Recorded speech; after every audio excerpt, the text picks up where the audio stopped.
Welcome back to Classic Hollywood, where we uncover the lost stories of stars who once lit up the screen. Today, we remember a man who played America's favorite father, yet spent his final years in heartbreaking solitude.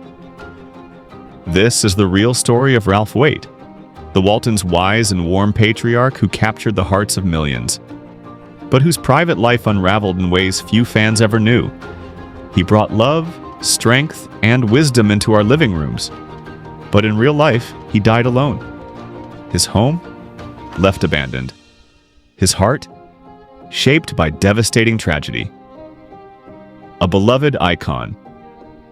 On-screen, Ralph Waite will forever be etched into television history as John Walton Sr., the calm, steady, and unshakably moral father on the Waltons. A role that defined not just a generation of television, but an entire image of American fatherhood. From 1972 to 1981, the Waltons became a cultural cornerstone. Set during the hardships of the Great Depression and World War II, it offered something rare, a story of dignity, family, and moral clarity. While other shows chased spectacle, the Waltons stayed grounded.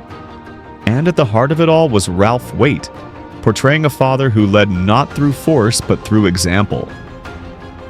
With every line he delivered, every stern glance or quiet smile, Waite embodied values that Americans longed for, especially during a time when the country was reeling from Vietnam, Watergate, and shifting cultural norms. To millions, he was more than a character. He was the father many wished they had. Wise, patient, honest. A man who listened more than he spoke. A symbol of strength without anger and discipline without cruelty. But here's the heartbreaking truth that few fans ever knew. While Ralph Waite brought warmth and stability into our homes night after night, his real life was marked by loss, inner conflict, and emotional isolation. Behind the gentle smile and reassuring voice was a man grappling with the ghosts of his past and a personal tragedy that would haunt him for the rest of his life. His performances didn't just feel authentic. They were authentic, drawn from a well of real sorrow, real love, and real grief. So while America saw the ideal father on screen, Ralph Waite was off-screen, a man carrying wounds that never quite healed. From faith to fame, the unexpected journey of Ralph Waite. Ralph Waite didn't step onto a soundstage until he was in his 30s. Unlike most Hollywood actors chasing stardom from a young age, Waite's path was shaped by service, sorrow, and soul-searching, long before he ever picked up a script. Born in 1928 in White Plains, New York, he grew up the eldest of 5 children in a working-class home. After graduating high school, he served 2 years in the United States Marine Corps, where he learned the values of discipline, honor, and humility, traits he would carry into every role he ever played. But acting? That wasn't even on the horizon. Instead, Ralph felt a higher calling. He earned a master's degree from Yale Divinity School and was ordained as a Presbyterian minister, devoted to helping others make sense of a broken world. He worked as a religious editor at Harper & Row and spent time as a social worker, trying to lift people up during some of the hardest chapters of their lives. His early adult life was one of deep service, not celebrity. Yet even with his ministry, something inside him remained unsettled. There was a yearning, a creative energy that couldn't be silenced. And so, in the early 1960s, just as he was entering middle age, Ralph Waite made a bold decision to pursue acting. He wasn't chasing fame, he was chasing truth, emotional truth, the kind that could reach people in a different way. And the stage gave him the space to explore that. His early work in theater wasn't glamorous, but it was powerful. He appeared in socially conscious productions like James Baldwin's Blues for Mr. Charlie, and made his Broadway debut in Marathon 33, and playing fittingly a minister. That role blurred the line between the man he once was and the actor he was becoming. This wasn't just a career shift, it was a spiritual transformation. Waite was learning that storytelling, like ministry, could move hearts and change minds. And soon, Hollywood noticed, the tragedy that changed everything. Every great actor has a well of experience they draw from, a place deep inside that holds both pain and passion. For Ralph Waite, that well ran heartbreakingly deep. In 1964, just as he was beginning to build a new life in theater, Ralph's world shattered. His beloved daughter, Sharon, was diagnosed with leukemia. She was just 9 years old. No parent is ever prepared for the pain of watching their child suffer. And for Ralph, a man of deep spiritual conviction, the weight of helplessness was crushing, despite prayers, despite hope. Sharon passed away that same year, and with her death, something inside Ralph Waite broke. His marriage to his first wife, Beverly, fell apart not long after. The grief was simply too much, but more than that, Ralph's faith, the very foundation he had built his adult life upon, began to crumble. He stepped away from the church, from ministry, from God. For nearly 50 years, Ralph Waite lived spiritually adrift, not in anger, but in quiet agony. How could a loving God take a child so young? How do you continue to preach hope when you feel only heartbreak? This loss would haunt him for the rest of his life. But in a strange and poetic way, it also became the emotional bedrock for his greatest performances. When audiences watched John Walton Sr. embrace his children or offer wise, gentle guidance, what they were really seeing was a grieving father, loving his daughter again through every word and every scene. That warmth you felt watching the Waltons? That was real. It wasn't just acting, it was therapy. It was memory. It was love, reaching out through the screen from a man still mourning the child he could never hold again. Fame, then isolation, the quiet end of a public life. As the Waltons faded from the airwaves in the early 1980s, Ralph Waite's face never really disappeared from television screens. He remained a fixture. His gravelly voice, commanding presence, and fatherly warmth made him a natural fit for roles that demanded depth, sincerity, and soul. Over the next 2 decades, Waite made powerful appearances in shows like Murder, She Wrote, Days of Our Lives, and perhaps most memorably, NCIS, where he played Jackson Gibbs, the estranged father of Special Agent Leroy Jethro Gibbs, portrayed by Mark Harmon. In those scenes, something remarkable happened. 2 characters, both carrying pain, both struggling to connect, mirrored something far deeper. Ralph wasn't just playing a father trying to rebuild trust with his son. He was channeling years of unspoken grief, love, and longing. The writers of NCIS knew what he brought to the screen, and when Ralph passed away in 2014, the show paid tribute in a way only great storytellers can. They named the season 11 finale Honor Thy Father. A fitting farewell for a man who had played that role, both real and fictional, with grace, humility, and unmistakable honesty. But while audiences continued to see Ralph as a beloved TV patriarch, behind the curtain, his life had taken a quieter, more solitary turn. In his final years, Ralph lived alone in Palm Desert, California, far from the flashing lights of Hollywood. His home was simple, not the extravagant mansion you might expect of a longtime actor, but a modest retreat tucked among desert palms and mountain views. It wasn't built for parties. It wasn't filled with crowds. It was a place of reflection. There, surrounded by silence and sand, he'd lived out his days, reading, praying, thinking, remembering. His once vibrant home eventually fell into disrepair after his passing, left to the elements, just as his fame quietly faded from public memory. It's a haunting image. A man adored by millions, who died alone, quietly in a house that slowly fell silent. But perhaps for Ralph Waite, a man who had already lived through the highest highs and lowest lows, that quiet was the only peace he ever truly sought. Politics, purpose, and the fight for change.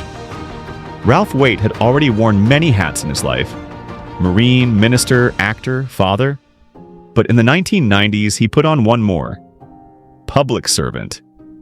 Most actors retire into comfort. Ralph Waite? He walked into the political arena. At a time when most celebrities were clinging to the spotlight, Ralph stepped away from the cameras. Not for a role, but for a cause. He ran for Congress 3 times in California, not as a figurehead, but as a true believer in progress, equality, and the power of government to help the working class. In 1990, he challenged a Republican incumbent in California's 37th district. His campaign wasn't built on fame, it was built on values.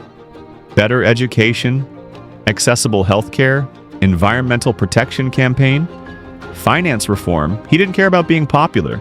He cared about doing what was right. And despite the odds, he nearly won, losing by just 5% in a heavily Republican district. 2 years later, he introduced Jerry Brown at a major rally during the 1992 Democratic presidential campaign. A moment that showcased Ralph not just as a supporter, but as a respected political voice. Then in 1998, tragedy opened another door. Congressman Sonny Bono, another entertainer turned politician, died suddenly in a skiing accident. A special election was held to fill his seat in California's 44th district, which included Ralph's home, Palm Desert. Ralph Waite ran again, this time against Mary Bono, Sonny's widow.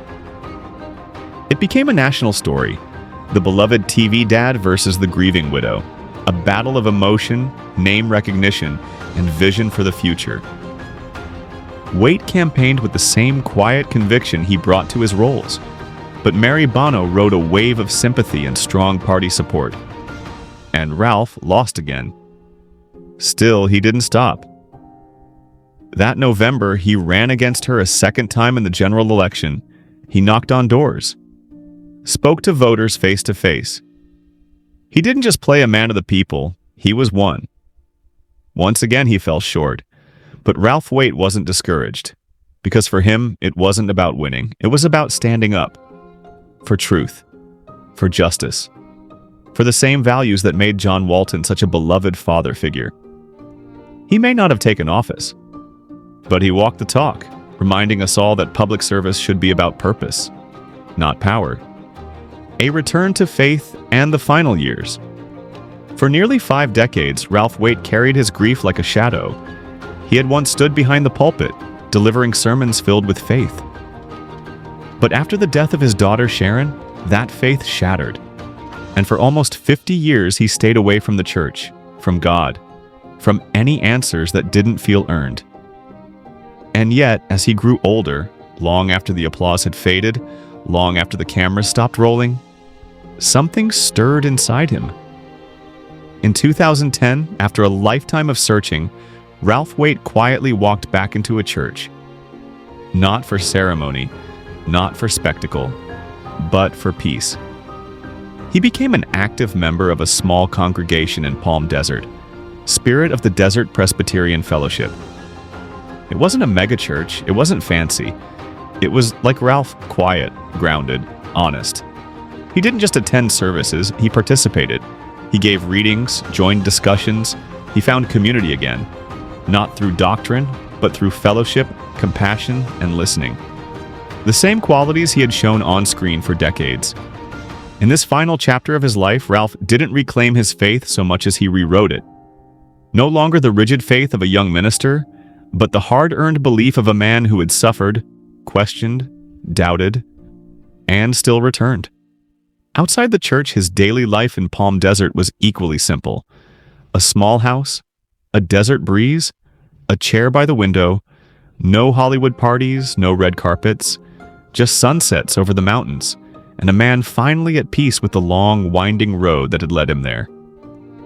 He passed away in February 2014, at the age of 85, from natural causes. And though the world barely paused, those who knew his story, and those who grew up with him as America's dad, felt that loss deeply. He was buried in White Plains, New York, in the same quiet town where his journey began. A full circle. A final chapter closed not in fame, but in stillness. Legacy, reflection, and a final goodbye. Ralph Waite lived a life of extraordinary contrast. To the world, he was a symbol of strength and virtue. The father figure we all wanted, the moral compass of American television. But behind the scenes, he was a man shaped by loss, driven by conviction, and grounded by a quiet kind of courage. He walked away from the ministry only to find deeper truths on stage. He grieved the unthinkable, but poured that sorrow into performances that still move us today. He stepped into politics not for status, but for service. And when the world finally quieted around him, he returned to faith, not as a preacher, but as a seeker, just like the rest of us. His story reminds us that real heroes aren't flawless. They're human. They break, they doubt, they change, and yet they keep going. Ralph Waite didn't just act like a good man on screen. He worked every day to be one off screen too. So the next time you see John Walton Sr. sitting at that kitchen table, offering quiet wisdom in the face of hardship, remember, that wasn't just a script. That was Ralph. And that's what makes his legacy timeless. What are your memories of Ralph Waite? Did you grow up with the Waltons? Or maybe you discovered him later through NCIS or his powerful stage work? We'd love to hear your stories, so drop them in the comments below. And if this tribute moved you, please consider liking, sharing, and subscribing to Classic Hollywood. We bring you the untold stories of the legends who made Hollywood golden, and sometimes quietly human. Thanks for watching. Until next time, keep the classics alive.